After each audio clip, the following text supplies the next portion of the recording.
Hello kaibigan. Ayan. So welcome back to my channel. Welcome back kaibigan. Ayan. So in this video, ituturuan kayo kung paano ba o ano ba dapat yung mga content na dapat nating i-upload para madaling mag-viral or ma-monetize tayo dito kang Facebook. Ayan. So, marami kasi sa ating mga content creator na gustong mag-create ng content or gustong mag-upload or maging vlogger pero hindi nila alam kung paano ba sisimulan yung pag-vlog nila kaibigan or ano ba dapat na content yung i-upload natin dito kang Facebook or yun kaibigan. So, yun. So, in this video, turuan kayo kung paano yan o ano ba dapat yung mga upload. Bibigyan ko kayo ng mga idea kaibigan. So, ito is based on my experience lang po ito kaibigan. So, hindi ko po sinasabi na legit po ito kaibigan. So, nasa sa atin na po talagang pagsisikap yan at nasa atin na po talaga kung pupursigihin natin yung pag-vlog kaibigan. Kasi yung vlogging kaibigan is hindi siya ganun kasimple or hindi siya ganun kadali. Hindi rin ganun kadali kumita kaibigan. So, kailangan natin dito paghirapan kaibigan. So, kailangan talaga natin i-dedicate dito kaibigan na kung baga love natin tong vlogging, ay kailangan talaga natin tong i-pursige kaibigan. Ayan. So, yun. Kailangan talaga natin dito kaibigan ng self-confidence. Yung isa, or yung una na alam ko kaibigan, kung paano or dali mag-viral yung ating mga vlog kaibigan, ay yung itong mga vlog na kung saan mga prank vlog kaibigan. So marami talagang mga netizen na gusto itong prank vlog. For example, yung community prank vlog kaibigan. So yung mga para magbibigay ng process sa community, ganyan sa magpa-prank sila, ganyan.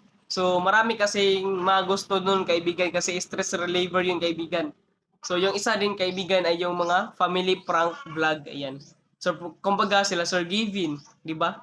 Sila Sir Gavin, kaibigan nyo, Kapimpin Brothers, is isa sa mga member ng family prank vlog. Ayan. So alam nila na madaling sisikat yung ganyan kasi buong pamilya kayo kaibigan. Ganyan, nagtutulungan kayo. At yun, mga prank kasi kaibigan is pang stress reliever yung kaibigan. So kumbaga, pag gusto natin maglibang, ganyan, so manonood tayo ng mga katawang video. So pwede po natin yang gawin yung prank vlog para madali po tayong sisikat kaibigan, ganyan. So madali kasi yung prank vlog gawin kaibigan. Ayan. So, yun. So, take note po is hindi naman po lahat ng prank na ginagawa natin kaibigan ay maganda kaibigan. So, make sure po talaga na maganda at hindi hindi nakakasira ng dignidad yung gagawin nating prank kaibigan. Ganyan. So, yun. So, yun po yung gagawin natin kaibigan. Magpa-prank po tayo kahit saan kaibigan. Basta makakabuti lang po sa kapwa natin kaibigan. So, yun yung prank na vlog na madali talaga at marami talagang may gusto nito. Ayan. So, yun kaibigan. So, ganyan. So, yung pangalawa kaibigan, yung pangalawa sa alam kong madaling sisikat dito kaibigan yung mga vlog na yan. So, ito yung po yung sinasabi ko sa inyong vlog kaibigan na parang alam ko. So, ito siyang yung vlog na self-vlogging kaibigan. Yung kumbaga, magbe-video ka lang ng sarili mo kaibigan tapos pagkatapos po ng video na yon ay parang magkakaroon po parang narrator nyo po yung kaibigan or voice over po kayo dyan kaibigan. Ganyan yung mga kaibigan, yung mga vlog ngayon na uso na parang may voice over po natin kaibigan yung sa dulo at saka magbe-video po tayo ganyan. So yun kaibigan. So yung vlog na yun ay talaga nakakatuwa kaibigan kasi self-vlogging po yun kaibigan. So hindi po yun mahirap kaibigan kasi sarili at confidence lang po natin yung puhunan natin dito kaibigan sa vlog na to kaibigan. So kumbaga parang hindi tayo nagdidepende sa ibang tao kaibigan, hindi katulad sa sa prank vlogging na kailangan talaga natin ayusin yung pagpa-prank natin para maganda po yung kuha ng ating mga content. So dito po sa self-vlogging kaibigan ay nasa atin na po yun kung paano po natin siya iayos po yung vlog natin kaibigan. So kapag maganda po yung boses nyo, so bagay na bagay po kayo dito sa self-vlogging kaibigan. Kasi mag-voice over lang po kayo kung ano po yung ginagawa nyo sa araw na to. So ganyan yung self-vlogging kaibigan. So ganoon ang self-vlogging kaibigan. So yun, kung isa ka sa mga gusto mag-self-vlogging dyan kaibigan, ay pwedeng-pwede po yan sa inyo kaibigan. So self-confidence lang po talagang gagawin natin dito kaibigan at yung puhunan natin kaibigan. Ayan. So yun kaibigan. So yung pangatlo po kaibigan, na alam ko at ito po yung napakaganda kaibigan kasi marami po talaga gusto nito at searchable talaga ito kaibigan kahit saan.